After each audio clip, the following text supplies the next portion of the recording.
Quando eu comecei era mais difícil ainda.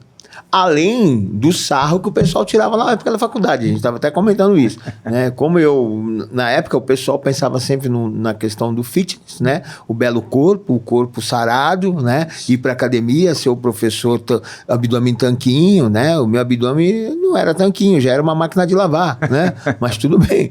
Mas o que aconteceu? A pessoa idosa, ela não exige isso de você, você tem que ter a qualidade. Então, na época, as pessoas não iam para essa área de pensar em envelhecimento, trabalhar com idoso, não. Queria aí um músculo perfeito, né? Imagina quem não é desse ambiente, imagina um idoso que não é desse ambiente, que nunca pisou numa academia, ou uma pessoa que está acima do peso, como é que ela se sente? E aí a gente começa a entender por que o exercício físico é tão bom, mas tão pouca gente pratica. Porque às vezes a gente, estereotipou o exercício e tornou esse exercício, esse estereótipo mais repelente do que atrativo.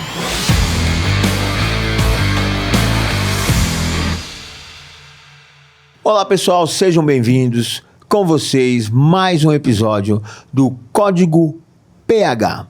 Quem não me conhece, sou o professor Paulo Henrique Montenegro Lopes, o PH. E hoje recebo com muito carinho meu querido amigo, professor, mestre, doutor Cauê Lascala, referência na educação física da nossa região e do nosso país.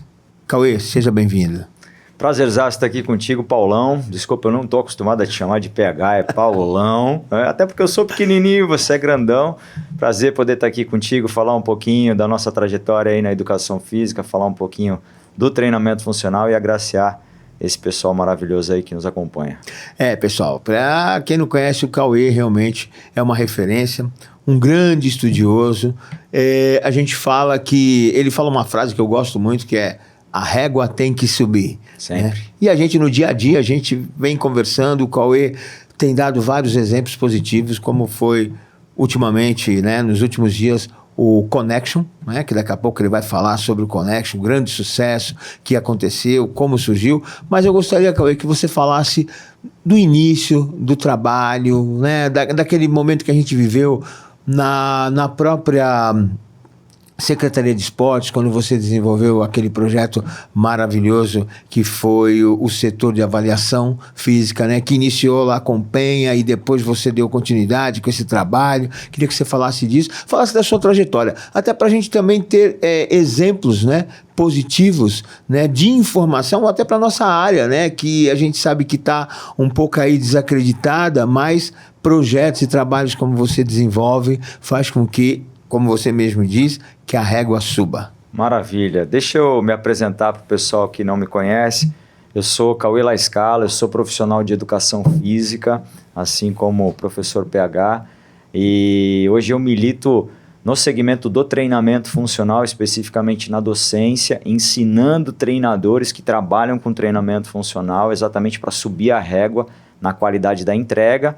E como eu atuo como docente, né, eu também fui para o âmbito da pesquisa, fiz o meu mestrado, meu doutorado, mas tudo começou lá na minha infância. Eu sou um privilegiado porque tive a oportunidade de viver um pouco da cultura da rua. Hoje as crianças não têm esse privilégio, né? A gente brincou na rua, as crianças não brincam mais na rua. E essa vivência da rua me permitiu me aproximar muito da infinitude do universo do movimento humano. Então, nas brincadeiras de rua, eu conheci o movimento em sua essência, né? E as brincadeiras de rua eram muito legais porque, por mais que eventualmente você brincasse das mesmas coisas, nunca era igual. Então, se você subisse numa árvore hoje para pegar uma fruta e amanhã você voltasse naquela mesma árvore para pegar uma outra fruta, você não ia subir da mesma forma, ia ser diferente. Então, essa diversidade, né, do movimento que a gente vivia na rua, da atividade física que a gente vivia na rua, me fez apaixonar por esse universo. E isso acabou me levando mais futuramente para a educação física. Na educação física, Paulão, eu entrei na fase da adolescência, ali final da adolescência, início da fase adulta, uma fase onde a questão estética passou a ser muito importante na minha vida. Então, ali na faculdade, eu me envolvi muito com a musculação, efetivamente, buscando hipertrofia, buscando ficar grande. Como a galera percebe, eu não consegui, fica grande.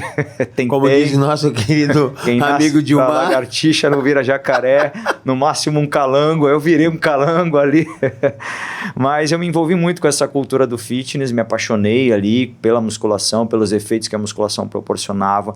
Mas em algum momento ali eu senti que faltava alguma coisa para eu me realizar profissionalmente falando, né? Não era questão financeira, porque graças a Deus eu vim alavancando profissionalmente, mas o que estava faltando era me conectar com a minha essência da infância. E a essência da infância era liberdade de movimento, atividades físicas variadas, e no universo da musculação, da forma como eu vinha trabalhando e treinando, eu estava limitado.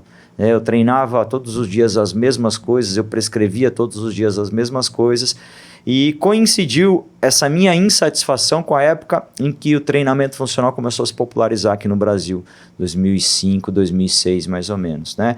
Eu olhei o treinamento funcional com certo preconceito naquele momento, porque sempre quando a gente está numa zona de conforto e vem alguma coisa nova, a gente fica mais resistente. Eu fiquei assim, resistente, mas eu estava insatisfeito e eu me permiti conhecer mais sobre o treinamento funcional. E eu conheci um tipo de treino que me aproximou da minha essência, né, da liberdade do movimento, da infinitude do universo do movimento humano, e ali rolou uma paixão.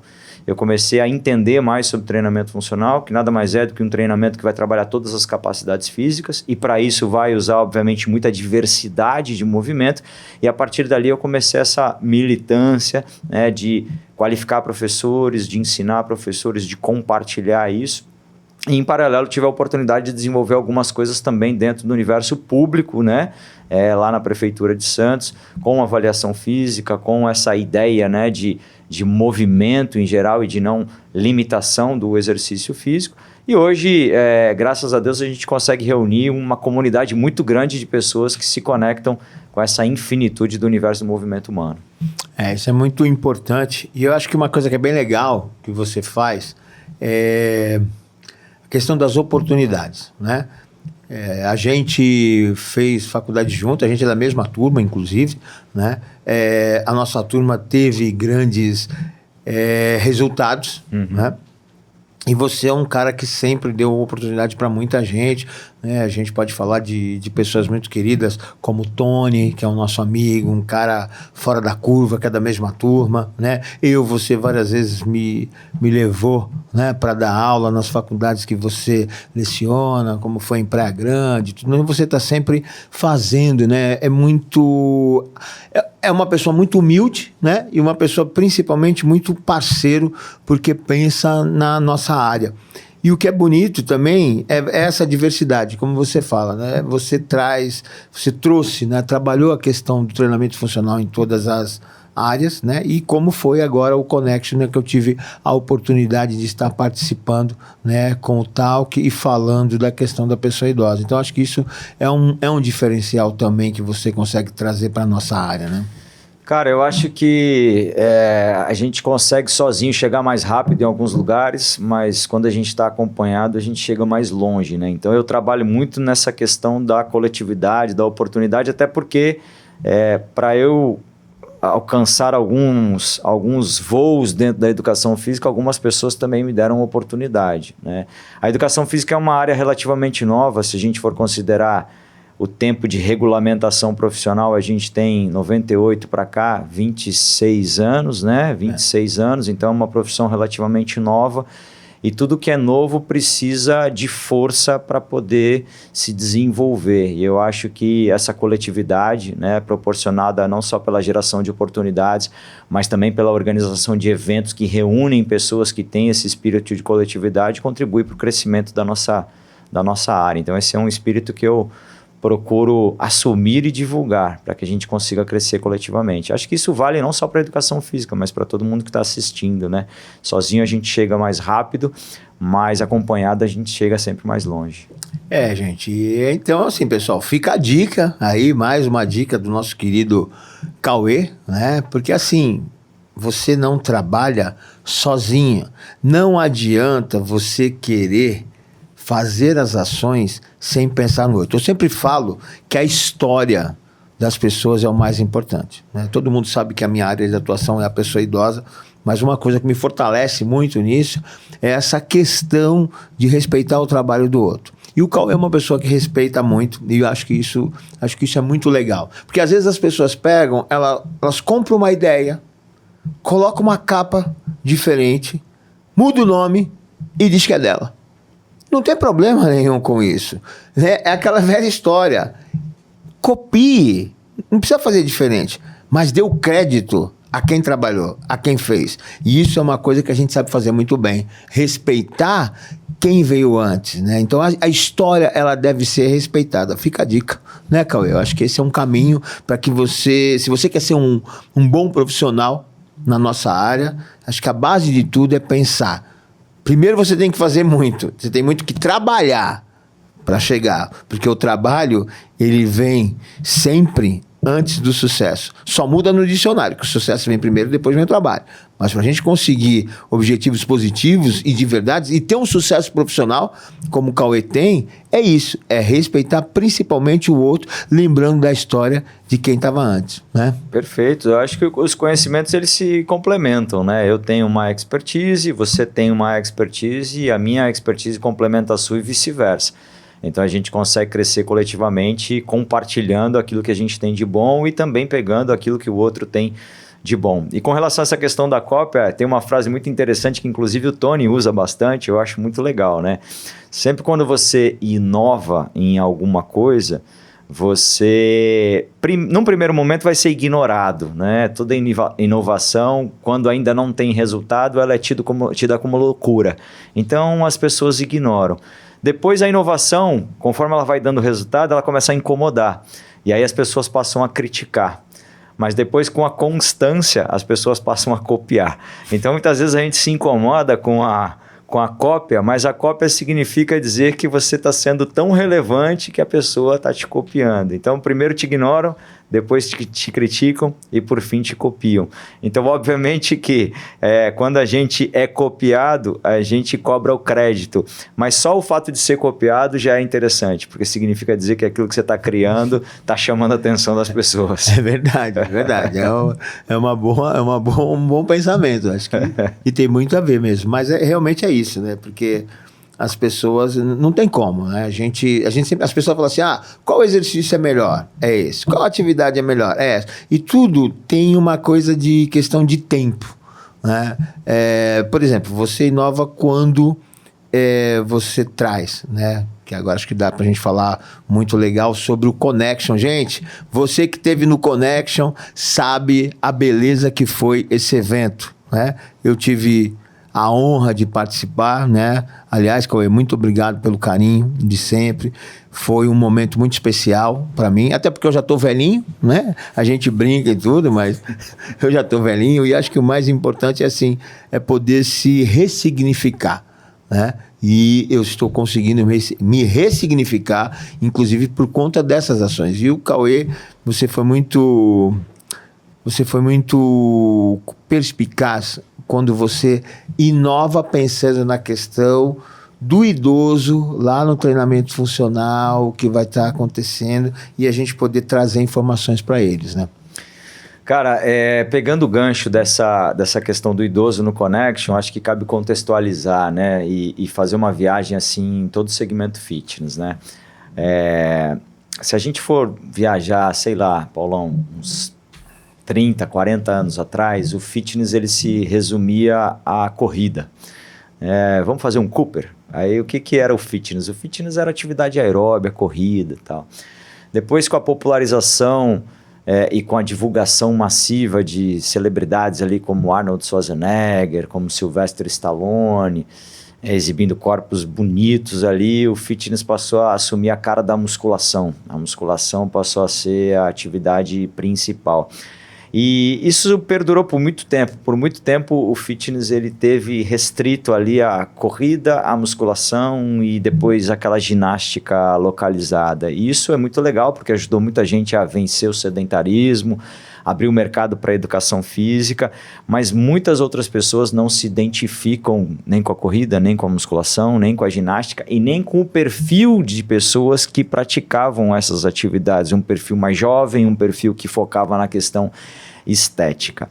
Com o passar do tempo, a educação física ela começou a despertar o interesse nas pesquisas relacionadas à saúde e o pessoal começou a entender que o exercício físico também promovia a saúde. O exercício físico não só melhorava a estética, mas melhorava a saúde do coração, a saúde do pulmão, a saúde dos hormônios, enfim, a saúde óssea, a saúde muscular.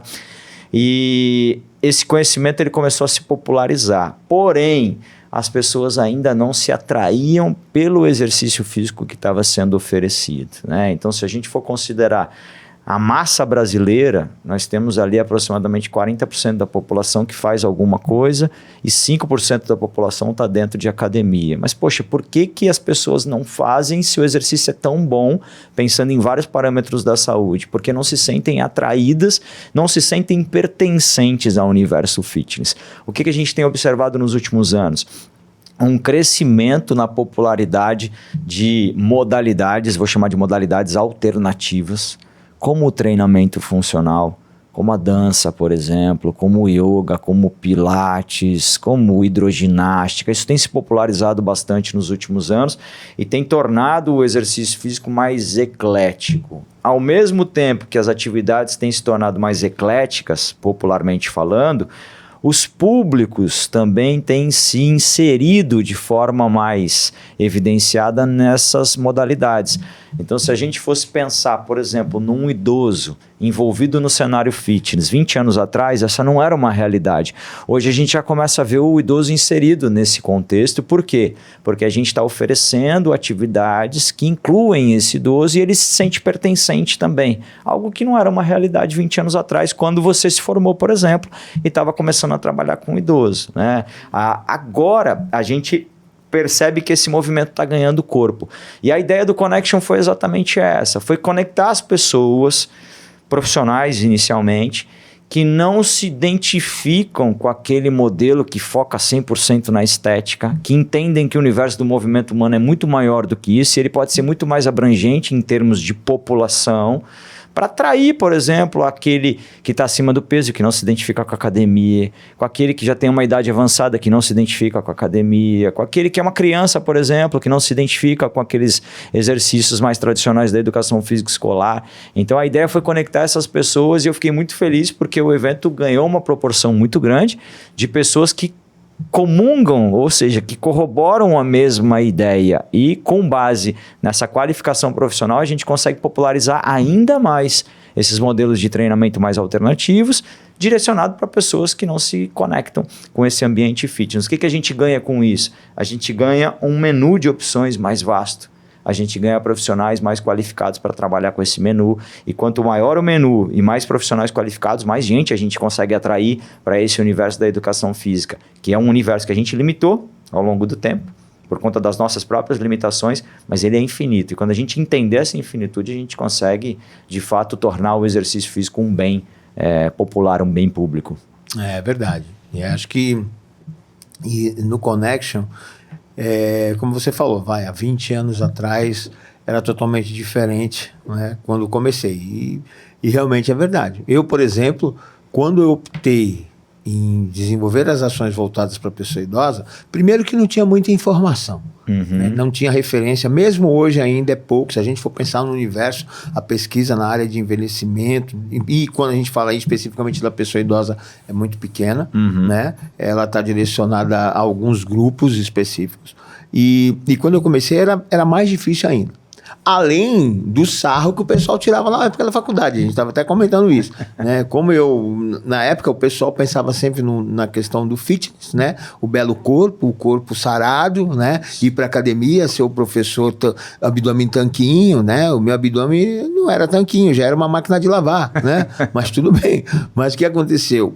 A pessoa idosa, ela não exige isso de você, você tem que ter a qualidade. Então, na época, as pessoas não iam para essa área de pensar em envelhecimento, trabalhar com idoso. Não, queria aí um músculo perfeito, né? E a turma, na minha época, o pessoal tirava uma onda. Lá vai o Paulão pega a véia, Paulão, só quer saber das velhinhas, né? Ah lá, doutor Varizes. Eram esses preconceitos, eram esses idadismos que já acontecia lá atrás. A gente só não sabia o nome, as pessoas só não falavam o nome. Mas já existia o idadismo, já existia o preconceito, como hoje existe e é falado. Então realmente você inova. Quando você faz o talk, né? Pra gente falar, né, das relíquias, né? Da pessoa idosa, né? Relíquias profissionais.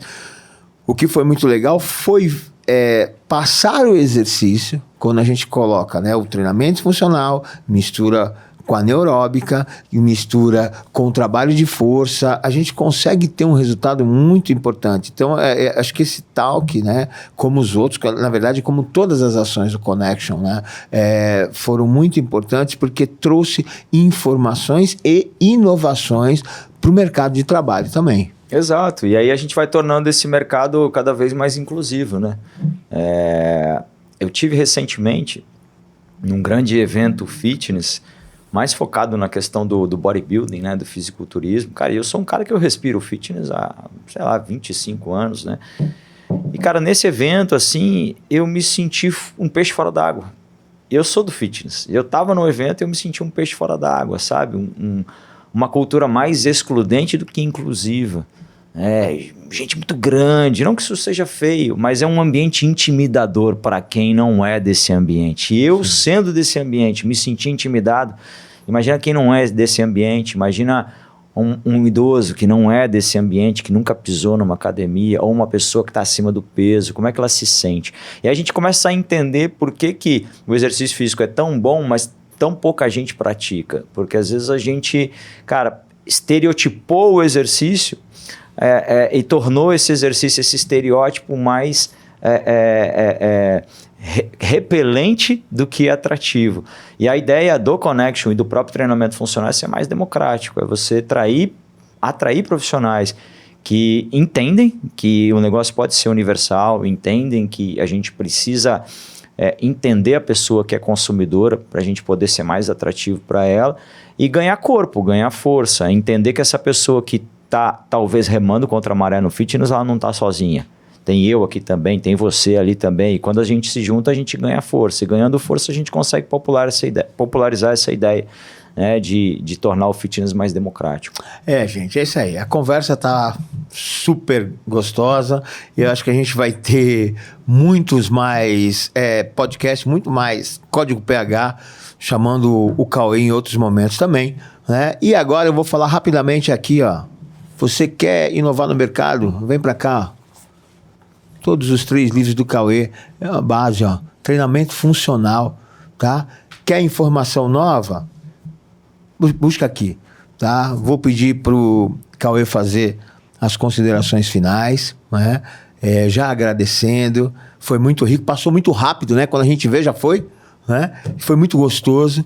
E assim, Cauê, muito obrigado. Gostaria que você deixasse aí suas informações, Instagram, rede social, enfim, né? Para que essa turma que está nos vendo saibam um pouquinho mais sobre treinamento funcional, sobre atividade física, sobre a importância de dar qualidade de vida aos dias que serão vividos a mais. Perfeito. Prazerzaço, Paulão. É sempre uma alegria poder compartilhar conhecimento, falar um pouquinho da história de envolvimento com treinamento funcional, ainda mais na tua companhia.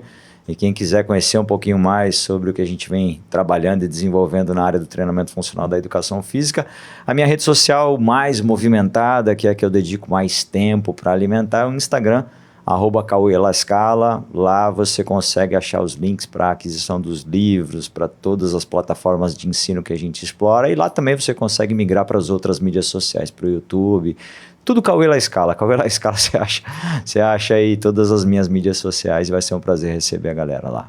É isso aí, pessoal. Muito obrigado. Com vocês logo mais um Código PH, o podcast que está inovando. Beijo, fui!